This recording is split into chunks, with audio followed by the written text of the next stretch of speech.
theory has undergone a significant evolution since its inception in ancient Greece. Democritus was an ancient Greek philosopher who proposed the first concept of the atomic theory. He believed that all matter was composed of small, indivisible particles called atoms, which has described as uncountable or indivisible. Democritus believed that these atoms were in constant motion and could combine with each other to form different substances. Although Democritus' ideas were ahead of their time, his atomic theory lacked experimental evidence to support it, and his ideas were largely ignored by the scientific community until John Dalton proposed his own version of the atomic theory, which is called solid sphere model in 1803. The idea of atoms comes from the Greek word atomos, which means indivisible. Dalton's atomic theory proposed that all matter is made of atoms which are indivisible and indestructible. Atoms of the same element are identical in size, mass, and chemical properties. Compounds are formed by combination of two or more different kinds of atoms. Chemical reactions involve a rearrangement of atoms.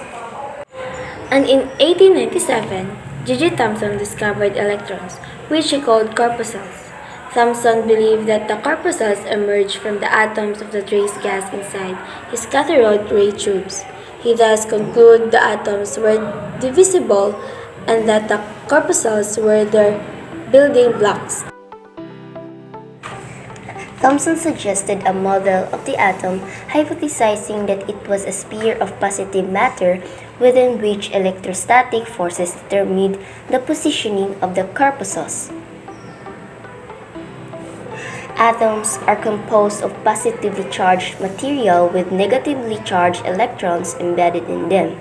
Electrons are much smaller, lighter than the atoms which they are embedded. The total positive charge of the atom is equal to the total negative charge of the electrons. Ernest Rutherford was the first person who explained atomic structure.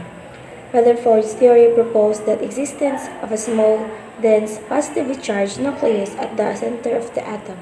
In 1911, after conducting a series of experiments involving the scattering of alpha particles by thin metal foils, he discovered the nucleus of an atom, and he revealed that protons stay in the nucleus. He also discovered that electrons revolve around the nucleus, and the majority of the atom is empty space. In 1913, Niels Bohr proposed a new atomic theory based on his work with hydrogen atoms.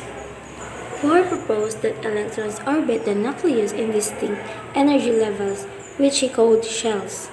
Bohr's atomic theory replaced the earlier plumb padding model, which proposed the atoms were composed of a uniform positive charge throughout.